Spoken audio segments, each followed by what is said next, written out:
Thanks for clicking on this video, guys. Before we get started, just got to give a quick shout out to Barbell Apparel. I'm wearing their stealth hoodie right now. You know what to do if you want one. Hit the link in the description below.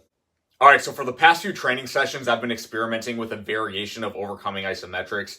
The idea here is to load the bar heavy enough that it takes real effort just to maintain proper posture and keep the bar firmly on the hooks, or at least touching the top of the hooks the entire duration. And I have to give credit to Anthony Cockrell for this concept. He calls these functional isometrics.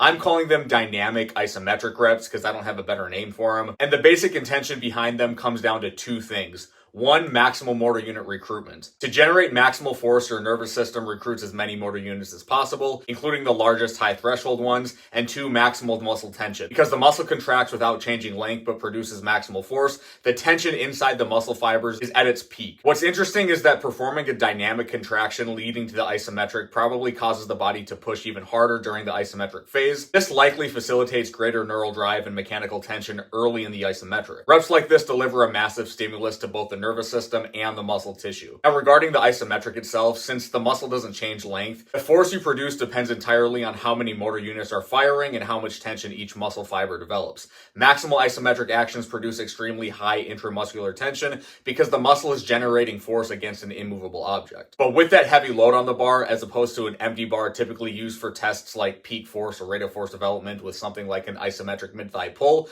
the heavy weight forces you to truly sustain maximal effort throughout the entire duration. When you do overcoming isometrics this way, there are no subconscious wrap down periods during the rep or ramp up periods. You get a short acceleration ramp up, which increases the potency of the stimulus. Using a near maximal external load forces you into a true maximal voluntary contraction. You have to push hard just to maintain position. The load just really keeps you honest. And if you sustain that effort long enough, you're no longer just doing an overcoming iso, you're yielding, you're resisting the movement. Rep can turn into a yielding isometric with maximal intent, which is very different than how yielding isometrics are usually performed, where you're just statically holding a position without really knowing how much heavier you could go. That makes this a completely different animal. There are probably a lot of effective ways to include these in a comprehensive training program. Right now, I'm just experimenting with them by doing heavy sets of 8 to 10 seconds immediately after my working sets of the same exercise or movement pattern. For example, I recently did 5 working sets of a floating deficit deadlift, followed by 5 sets of 8 to 10 seconds of a dynamic isometric pull at a heavier load. It lights up your nervous system, smokes your tissues, and potentially might have a potentiation effect 24 to 48 hours later. I'm going to keep playing around with them in different ways, and I'll report back if I find a way that I really like them. And there's obvious variables that need to get figured out. Things like what part of the range of motion works best, get better at more or less mechanically advantageous positions, how heavy, 80%, 90% plus, duration of the reps, and how much fatigue is getting accrued. How do I feel the following day, and will I feel cumulative fatigue build up over the course of several weeks doing this? Should this be done after working sets of full reps or before working sets of full reps? I'm going to experiment with all of this and try to learn some things.